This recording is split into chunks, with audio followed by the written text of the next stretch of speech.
வாக்காளர் பட்டியல் தொடர்பாக தேர்தல் ஆணையம் தற்பொழுது புதிய உத்தரவு பிறப்பிக்கப்பட்டிருக்கிறது. வாக்காளர் பட்டியலை இணையதளத்தில் பதிவேற்றம் செய்து அதன் நகல் வாக்காளர் பதிவு அதிகாரியிடம் இருக்க வேண்டும் எனவும் அந்த உத்தரவில் குறிப்பிட்டிருக்கிறது. வேட்புமனு தாக்கலின் கடைசி நாளில் வாக்காளர் பட்டியலை இறுதி செய்ய தேர்தல் ஆணையம் புதிய உத்தரவை பிறப்பித்திருக்கிறது. தமிழ்நாட்டில் மக்களவை தேர்தலுக்கான புதுப்பிக்கப்பட்ட வாக்காளர் பட்டியலை இறுதி செய்ய வேண்டும் எனவும் தேர்தல் ஆணையம் அந்த உத்தரவில் குறிப்பிட்டிருக்கிறது. இது பற்றி விரிவான தகவல்களை தர காத்திருக்கிறார் செய்தியாளர் கண்ணன். வாக்காளர் பட்டியல் தொடர்பாக தேர்தல் ஆணையம் என்னென்ன புதிய உத்தரவுகள் பிறப்பிக்கப்பட்டிருக்கிறது? நிச்சயமாக இந்திய தேர்தல் ஆணையமானது வாக்காளர் பட்டியலில் பெயர் சேர்க்க ஒரு இறுதி காலக்கெடுவை நிர்ணயித்திருந்தது.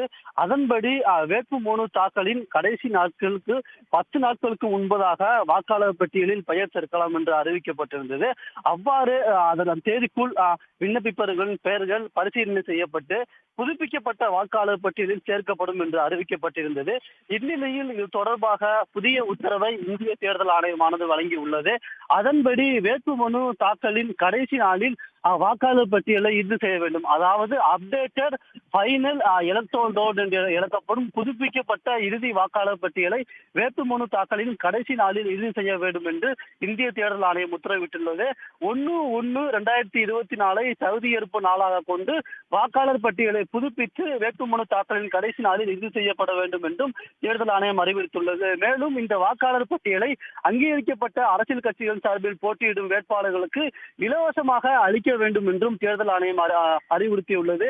மேலும் வேட்பாளர் வாக்காளர் பட்டியலை இணையதளத்தில் பதிவேற்றம் செய்ய வேண்டும் என்றும் அறிவுறுத்தியுள்ளது. மேலும் அதன் நகல் வாக்காளர் பதிவு அதிகாரியிடம் இருக்க வேண்டும் என்றும், ஏதாவது ஒரு வேட்பாளர் அதாவது யாராவது ஒருவர் கட்டணம் கட்டி அந்த வாக்காளர் பட்டியலை பெற விரும்பினால் அவர்களுக்கு இந்த வாக்காளர் பட்டியலை அளிக்க வேண்டும் என்றும் இந்திய தேர்தல் ஆணையமானது உத்தரவிட்டுள்ளது. குறிப்பாக கூற வேண்டும் என்றால் வாக்காளர் பட்டியலில் கடைசி நேரம் வரை விண்ணப்பிப்பவர்களை வாக்காளர் பட்டியலில் சேர்க்க தேர்தல் ஆணையம் நடவடிக்கை எடுத்து வருகிறது. அதன்படி இந்த புதிய உத்தரவை இந்திய தேர்தல் ஆணையம் முதல் கட்ட தேர்தல் நடைபெற உள்ள அனைத்து மாநிலங்களுக்கும் அறிவுறுத்தியுள்ளது. அதன்படி தமிழகத்தில் முதல் கட்ட தேர்தல் நடைபெற உள்ளவரால் தமிழக தலைமை தேர்தல் அதிகாரி இந்த உத்தரவை பின்பற்ற வேண்டும் என்றும் அதில் அறிவுறுத்தியுள்ளது. கண்ணன், தற்போதைய விவரங்களுக்கு நன்றி. உடனுக்குடன் செய்திகளை தெரிந்து கொள்ள சன் நியூஸ் பெல் ஐகானை கிளிக் பண்ணுங்க.